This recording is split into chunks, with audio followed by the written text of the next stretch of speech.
Damos de bienvenida al doctor Salim Saidán. Él es constitucionalista, profesor de la Universidad Católica de Ecuador.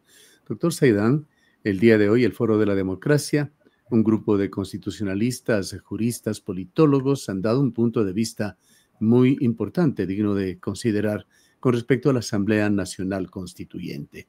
Iniciemos con usted mismo contándonos cuáles son las principales reflexiones que se han hecho y luego hablaremos de cuáles son las sugerencias. Sí, muy buenas. Un saludo muy cordial, estimado Gustavo. Gracias por la invitación, siempre un gusto dialogar con usted y por su intermedio con todos los seguidores de Antena 1. Bueno, el colectivo Foro por la Democracia está integrado por abogados, por politólogos, como usted muy bien lo ha indicado, que estamos preocupados por la situación política y jurídica del país. Sin duda, en este caso, los constantes planteamientos en cuanto a una asamblea constituyente ha merecido un pronunciamiento de parte del colectivo que alerta sobre las consecuencias que puede tener un nuevo proceso constituyente, advertirle también a la ciudadanía, a la clase política, los costos que esto puede generar y sobre todo la forma como se podrían canalizar la serie de cambios a nivel de la seguridad, a nivel de la economía, a nivel institucional que se han planteado y que se podrían tranquilamente procesar a través de reformas parciales a la Constitución, reformas legales a códigos como el Código Orgánico Integral Penal o el Código Monetario y algunas otras leyes.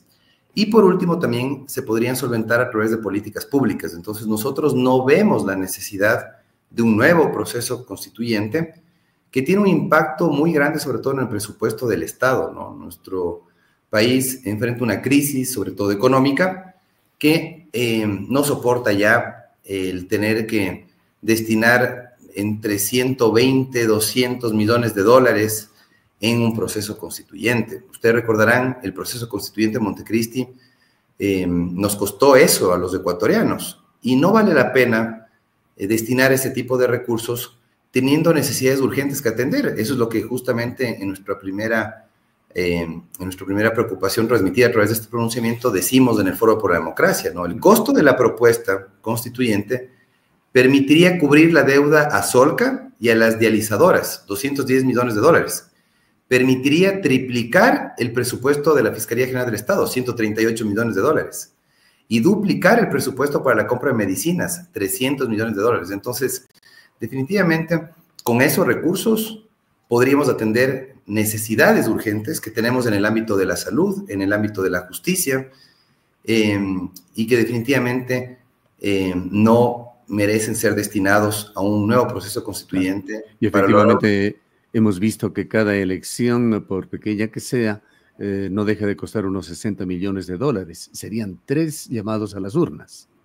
Exactamente. La reflexión que usted hace es muy, muy cierta, estimado Gustavo. El tener que pronunciarnos en el referendo constituyente, es decir, la consulta popular inicial, ¿sería para qué? Para que el pueblo decida si desea que se instale una asamblea constituyente para redactar un proyecto de constitución. Segunda elección, la elección de los asambleístas que conformarían dicha asamblea. Y tercera elección, aprobar o no el proyecto de constitución que redacte esa asamblea constituyente.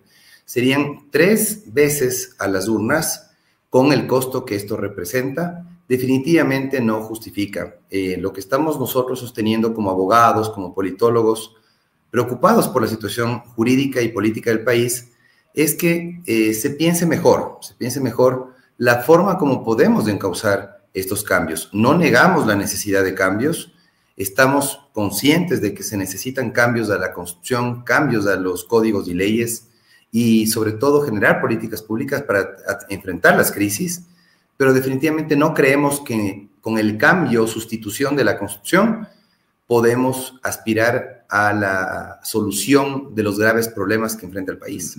¿Qué impresiones o qué reflexiones han tenido ustedes, doctor Saidán, al escuchar estas declaraciones ya postelectorales del ministro de Gobierno José de la Gasca, con aquellas dudas que se han sembrado con respecto al artículo 444 y esa intención que queda bastante clara de tratar de no elegir a quienes sean los constituyentes, con la figura que sea, por elección popular. Bueno, en el artículo 444 de la Constitución tenemos un artículo muy breve que regula la Asamblea Constituyente. Dice, por ejemplo, ese artículo que el presidente, 2/3 de asambleístas o el 12% de ciudadanos del registro electoral pueden pedir la convocatoria a una consulta para decidir la instalación de una Asamblea Constituyente. En ese artículo, si bien no se señala que la Corte debe pronunciarse antes de que el CNE intervenga convocando a la consulta, un dictamen de la Corte Constitucional, el dictamen 2-24-RC del 2024, aclara que sí es necesario pasar primero por la Corte Constitucional. Esto ha generado debate, ¿no? El ministro de Gobierno dice que no es indispensable contar con el visto bueno de la Corte para la convocatoria de la consulta. Algunos ex jueces, inclusive, bueno, un ex juez de la Corte Constitucional, Enrique Herrería, ha manifestado la mañana de hoy, por ejemplo, que no es indispensable contar con ese dictamen de la Corte, que se podría directamente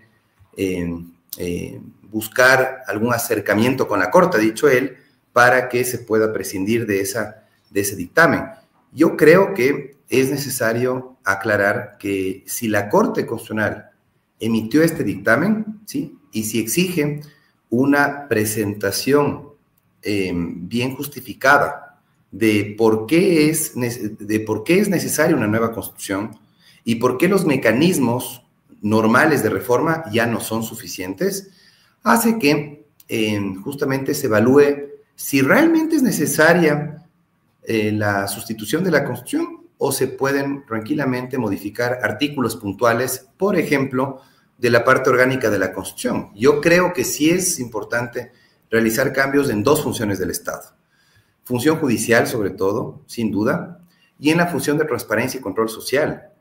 Algunos inclusive hablan de que también en la función electoral, ¿no? El Tribunal Contencioso Electoral ha tenido una desafortunada intervención en ciertos asuntos político-electorales, en donde se ha visto el poder enorme que tienen los jueces del Tribunal Contencioso Electoral, que pueden llegar a descalificar inclusive a uno de los candidatos que iban a participar en el proceso electoral. Entonces, yo sí creo que es importante hacer reformas profundas a nivel institucional, pero definitivamente la Corte, ¿qué es lo que puede llegar a decir? Puede llegar a decir, no veo una justificación clara del alcance de los cambios que proponen. Creo yo que deberían evaluar la posibilidad de las reformas parciales, porque estos cambios puntuales a muy pocos artículos de la Constitución se pueden procesar tranquilamente con las reformas parciales que se discuten primero en asamblea y después se tienen que aprobar por parte de la ciudadanía en un referendo ratificatorio. Ahora, doctor Saidán, mirando ese listado de juristas, de politólogos, de constitucionalistas que conforman este foro por la democracia, un atributo en común que podemos observar son gente muy bien informada. Usted señala, tenemos la convicción de que la Constitución tiene que ser reformada, debe ser reformada. Pero lo que nos preguntamos es si ustedes han podido captar cuáles son las intenciones del gobierno en cuanto a las reformas. Se ha hablado en términos generales, eventualmente lo ha tocado, ya sea antes o después de las elecciones, el propio presidente o el ministro de la Gasca sobre el tema de la cooptación de poderes, de la constitución hiperpresidencialista, hecha a la medida para un gobierno, se ha señalado, refiriéndose evidentemente al correísmo, o de la debilidad institucional. Pero hay claridad entre ustedes en el foro de la democracia, me refiero. ¿A qué es lo que quiere el gobierno? ¿Qué pretende? Ese es el problema, la falta de claridad del proponente, en este caso del presidente de la República y el entorno gubernamental. Lastimosamente, el presidente de la República no ha planteado una idea clara de cambio para medir justamente su alcance. Si es que es de un alcance mayor, si se requiere una profunda transformación, perfecto, buscamos sustituir la Constitución. Pero si solamente se quiere modificar el modelo económico, se quieren modificar 2 o 3 funciones del Estado, particularmente ciertas instituciones, por poner un ejemplo, se quiere suprimir el Consejo de Participación Ciudadana, se quiere suprimir el Consejo de la Judicatura, no es necesaria una asamblea constituyente. Por eso es que el Foro por la Democracia aclara, ¿no? No nos oponemos a la posibilidad de reforma constitucional. En una democracia madura, decimos nosotros en el comunicado, el cambio constitucional puede ser legítimo, pero siempre que se sustente en un proceso participativo, deliberativo, transparente, y que se asegure la participación de una pluralidad de voces, ¿no? Entonces, nosotros lo que aclaramos en el comunicado es muy importante. Reformar no significa destruir, menos lo que está bien. Si la parte dogmática de la Constitución supone una evolución en cuanto a derechos y garantías, mantengamos lo que hemos avanzado. Y si es que queremos modificar la parte orgánica de la Constitución, donde hay una concentración del poder del presidente, hay un hiperpresidencialismo, si se quiere modificar el sistema de justicia, si se quiere modificar la función de transparencia y control social para suprimir un organismo que ha sido el escenario de pugnas de los partidos políticos para tomar instituciones de control y de justicia, perfecto, vamos a reformas parciales adecuadamente discutidas, socializadas, para que los académicos, por ejemplo, podamos dar nuestro criterio. Los gremios, los sindicatos puedan también opinar, los economistas que tienen interesantes planteamientos también en cuanto a los sectores estratégicos, por ejemplo, puedan dar su visión y se pueda entrar en un proceso de discusión para escoger cuáles son las reformas parciales que necesita la parte de distribución del poder, la forma como está organizado el Estado, y vamos a una reforma parcial. Pero yo no veo hasta ahora que se haya debatido de manera seria, estimado Gustavo, la necesidad de sustituir completamente la Constitución. ¿Qué pasa cuando se sustituye completamente la Constitución? Se genera un clima de incertidumbre en el mercado internacional, porque no se sabe en qué términos va a estar redactada la nueva Constitución. La inversión extranjera, de algún modo, puede verse afectada.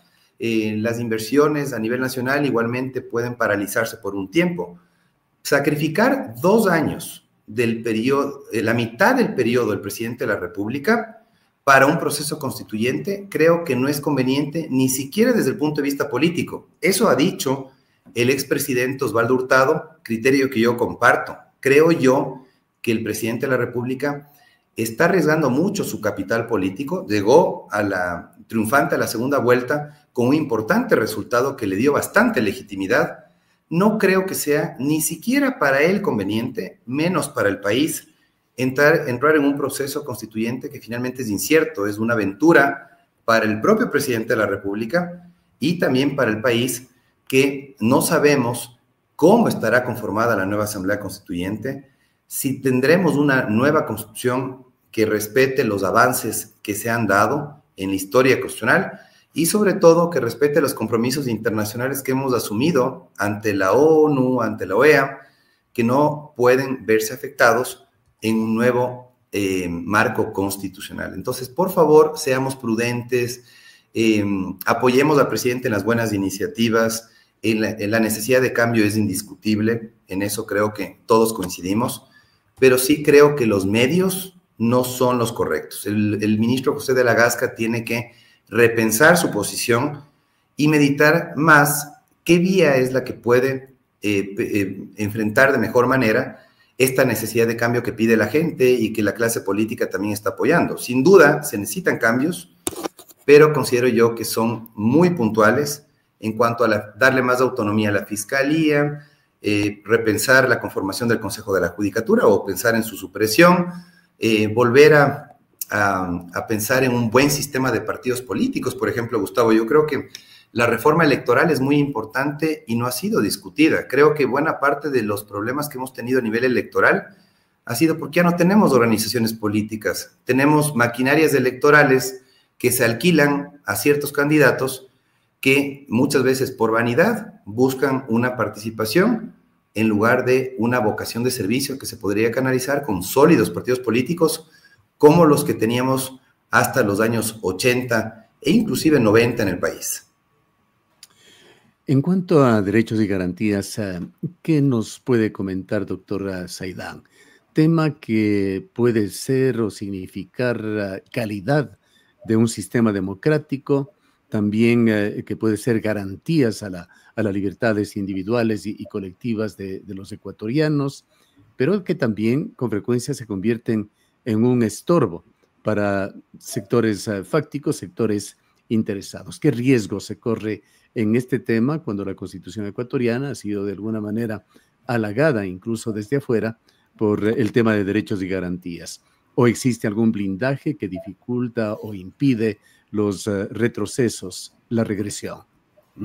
Efectivamente, existe un principio contemplado en la Constitución que se llama el principio de progresividad.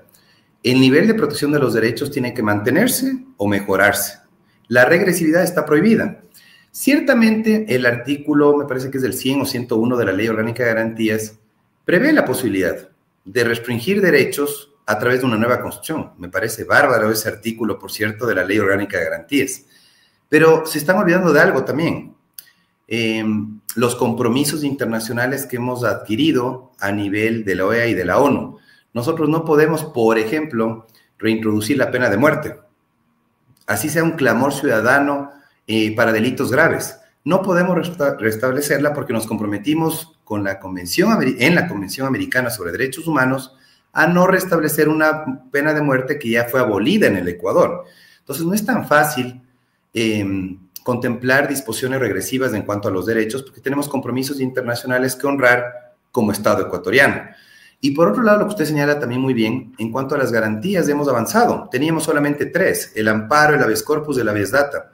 Ahora tenemos 8 garantías, si mal no recuerdo, que nos permiten proteger los derechos. ¿Necesitan reformularse ciertas garantías? Sí. Sin duda es necesario también un mejor desarrollo jurisprudencial. La Corte Constitucional ha contribuido en ese desarrollo. Hay que seguir fortaleciendo a la Corte Constitucional. Creo que es una de las pocas instituciones respetables que con sus errores se ha mantenido al menos en ese grado de credibilidad en nuestra democracia. Entonces, cuidemos lo que hemos avanzado a nivel institucional, a nivel de garantías, y atendamos los problemas que tienen, por ejemplo, a nivel de garantías algunos jueces con la desnaturalización, el abuso del derecho. Muchas veces los delincuentes utilizan garantías para buscar impunidad. Muchas veces la clase política malutiliza también las garantías para evadir la acción de la justicia penal. Pero no por ese mal uso que se han dado las garantías podemos sacrificar la protección de los ciudadanos. Considero yo que los ciudadanos deben seguir con ese sistema de garantías que protege sus derechos. En la parte de principios, derechos y garantías, yo no veo mayor cosa que sea necesario reformar. Hay un nivel de protección que es necesario mantener más bien. Y lo que hay que verificar es, por ejemplo, si seguimos con esta idea de la justicia especializada en materia constitucional, volvemos a que la justicia ordinaria siga conociendo las garantías, tal vez ver cómo organizamos el sistema de justicia constitucional, el sistema de justicia penal, por ejemplo. Yo creo que el sistema de justicia penal necesita reformas profundas, pero no por esas reformas muy puntuales podemos aspirar a que una nueva constitución resuelva la desnaturalización de las garantías, protejamos de mejor manera a los ciudadanos, si es que finalmente vamos a despojarle de ciertos derechos que hemos alcanzado reconocer en esta Constitución. Entonces, mucho cuidado con la parte dogmática, porque creo yo que ahí es donde menos reformas se necesitan. Mantengamos ese nivel de protección y más bien enfoquemos nuestra atención en cómo hacemos que el Estado funcione mejor, tal vez prescindiendo de estas 2 nuevas funciones del Estado que por una mala copia de modelos como el de Venezuela se han incorporado acá. Esto de la función electoral, la función de transparencia y control social, hemos visto que ha sido un rotundo fracaso y podría ser el momento para volver a la tripartición del poder clásica, función ejecutiva, legislativa y judicial. ¿Y reconoce el Foro de la Democracia esa dualidad de asamblea constituyente o asamblea constitucional? No hemos todavía discutido ese tema, pero miren que esa fue justamente la discusión del año 97-98, ¿no? Muchos la denominaron, se instaló la asamblea como asamblea constitucional nada más, para prácticamente codificar la Constitución de 1978, que reformada en el año 83, en el año 92 y en el año 96, quedó bastante bien. Si usted mira la Constitución de 1978 reformada, es prácticamente la misma que la Constitución del 98. Entonces, esa es una demostración de que muchas veces es necesario reordenar mejor, es mejor solamente mantener la Constitución como está en ciertas partes, mejorar en lo que necesita. Por ejemplo, si se necesita un poco más de apertura a nivel económico, cambiar la visión de la economía, perfecto, introduzcamos modificaciones para que exista más inversión extranjera, para que exista más confianza en el mercado internacional, para que en los sectores estratégicos se pueda, no sea solamente el Estado el que controle tanto a los sectores estratégicos, sino que ahí también se facilite la inversión privada un poco más, porque creo yo que a pesar de que no se prohíbe la inversión extranjera en el ámbito de los sectores estratégicos, sí hay un monopolio estatal que no le ha hecho bien al país. Hemos visto que no ha sido eficiente el Estado en el manejo de los sectores estratégicos. Creo que es momento de permitir que la iniciativa privada también pueda invertir en esos sectores. Entonces, si queremos ese tipo de cambios a nivel económico, a nivel de seguridad, a nivel institucional, creo yo que es necesario identificar 8, 10 reformas muy puntuales que serán más que suficientes, acompañadas de reformas al Código Orgánico Integral Penal, aprovechando que ahora va a tener una sólida mayoría legislativa el gobierno nacional. Yo estoy seguro que se le va a facilitar las cosas al presidente de la República en el legislativo y ojalá mejore la relación ejecutivo-legislativo, que aproveche más bien esa coyuntura favorable que él tiene con tremendo capital político que él ganó en la segunda vuelta, con un amplio margen de ventaja con la candidata González, y le recomendaría yo al presidente de la República que más bien tienda puentes con la academia, tienda puentes con los empresarios, con los sindicatos, para que podamos consensuar en qué está funcionando mal la Constitución, qué está funcionando mal de la Constitución y qué es lo que necesitamos mantener. Una aventura constituyente como la que plantean representa un alto riesgo para el país y puede inclusive ahuyentar a los inversionistas que van a los que vamos a generar inestabilidad mientras dura el proceso constituyente y mientras se pone en vigencia una eventual nueva constitución. Para finalizar, doctor Saidán, si bien el otro camino que ustedes, entiendo, sugieren, el de las reformas parciales, enmiendas, reformas a la Constitución, esto, si no lo entiendo mal, implica el tratamiento de estas reformas a través de la otra función del Estado, me refiero al Ejecutivo y también el Legislativo.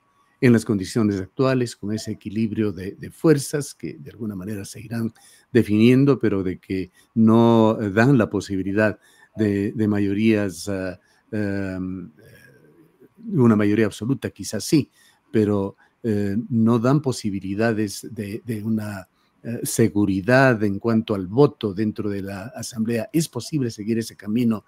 ¿Es factible que sí se pueda lograr las reformas necesarias a la Constitución por este otro mecanismo?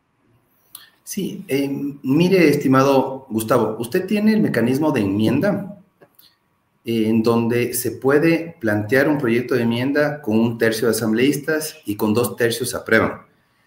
El problema de la enmienda es que, como usted sabe, requiere primero la mayoría calificada, 2/3, difícil de lograr para cualquiera de las fuerzas políticas, ¿no? Y por otro lado también usted tiene un inconveniente, que son cambios menores, los que se pueden hacer a través de enmiendas, porque usted tiene 4 límites en la propuesta de una enmienda. No puede usted modificar la estructura fundamental de la Constitución, los elementos constitutivos del Estado, además de los 2 límites que comparten tanto reforma parcial como enmienda, que es la no restricción de derechos y el no tocar los últimos 4 artículos de la Constitución que regulan la reforma. Entonces yo creo que la enmienda sí la descartaría yo. Yo sí tendría la oportunidad de asesorar al presidente de la República, le diría descarte la enmienda, pero ¿por qué no evalúa la posibilidad de plantear reformas parciales? La reforma parcial se aprueba con mayoría absoluta, Por cierto, hay un vacío en la Constitución, no se establece con qué mayoría se puede aprobar una reforma mayoría parcial. Absoluta, que es mayoría simple. No, la mayoría simple es la mitad más 1 de los asistentes a la sesión. La mayoría absoluta es la mitad más 1 de los integrantes de la Asamblea. Ahora, con 77 votos bastaría, estimado Gustavo. Con 77 votos lo puede lograr el presidente sin ningún inconveniente. El bloque legislativo de ADN sumando, qué sé yo, 10 votos más, puede alcanzar la mayoría absoluta sin ningún problema para aprobar reformas legales, reformas parciales de la Constitución, y ahí se tendría que convocar a un referendo ratificatorio, que no es lo mismo que convocar a en tres ocasiones a las urnas de los ciudadanos, ¿no? Entonces, pensar en alguna mayoría calificada sí sería una utopía. exactamente, yo creo que el mecanismo de las enmiendas definitivamente es muy riesgoso, 2/3 no va a tener el gobierno, creo yo, pero la reforma parcial puede aprobarse a través de la mayoría absoluta inicialmente y después se tiene que convocar a un referendo ratificatorio que yo creo que en este primer año, 2 años, va a ser favorable para el presidente de la República. Entonces, la reforma parcial es una buena opción para el presidente. Creo yo que pueden lograr el respaldo de muchos sectores sociales. El presidente tiene un buen capital político, insisto, que tiene que ser aprovechado, pero creo que le falta más asesorarse mejor al presidente de la República, que le ponga un poco de freno en este entusiasmo constituyente que no está midiendo las consecuencias a nivel presupuestario, a nivel político, y los riesgos de retrocesos a nivel jurídico. Entonces, ojalá que el presidente de la República pueda meditar bien su oferta de campaña, porque finalmente fue una oferta de campaña. La expectativa de cambio siempre vende bien, pero considero que una oferta de cambio que no está acompañada de un proyecto claro, de una propuesta muy puntual que tendría que ya plantearse por parte del gobierno, carece de sentido en estos momentos en los que el presidente más bien tiene que enfocarse en solucionar la crisis energética, la crisis de inseguridad de otra manera. Por ejemplo, creo que es clave para el presidente de la República conformar un gabinete de primer nivel. Yo estoy seguro que va a lograr reclutar a buenos profesionales que no solamente le ofrezcan lealtad desde el punto de vista político, sino que le ofrezcan respaldo desde el punto de vista técnico, que es lo que le convendría al presidente para una buena gestión gubernamental y lo que le convendría al país, porque creo que todos estamos expectantes en que el nuevo periodo de gobierno del presidente sea mejor y que corrija los errores, rectifique, porque cometió algunos errores, especialmente en cuanto al irrespeto a la Constitución, con este tema de la vicepresidenta Abad, algunos eventos lamentables. Ojalá ahora no se repitan y el presidente más bien se enfoque en una buena y exitosa gestión gubernamental que le viene bien a él desde el punto de vista político y nos daría la estabilidad que necesitamos como país, ¿no? Bien. Le agradecemos mucho por habernos atendido, doctor Saidán. Muchas gracias, estimado Gustavo. El doctor Salim Saidán es constitucionalista, profesor de la Universidad Católica del Ecuador. Hoy ha hablado con nosotros refiriéndose a esta carta abierta, a este comunicado que ha publicado el Foro por la Democracia, que está conformado por una treintena de destacados politólogos, constitucionalistas y juristas ecuatorianos.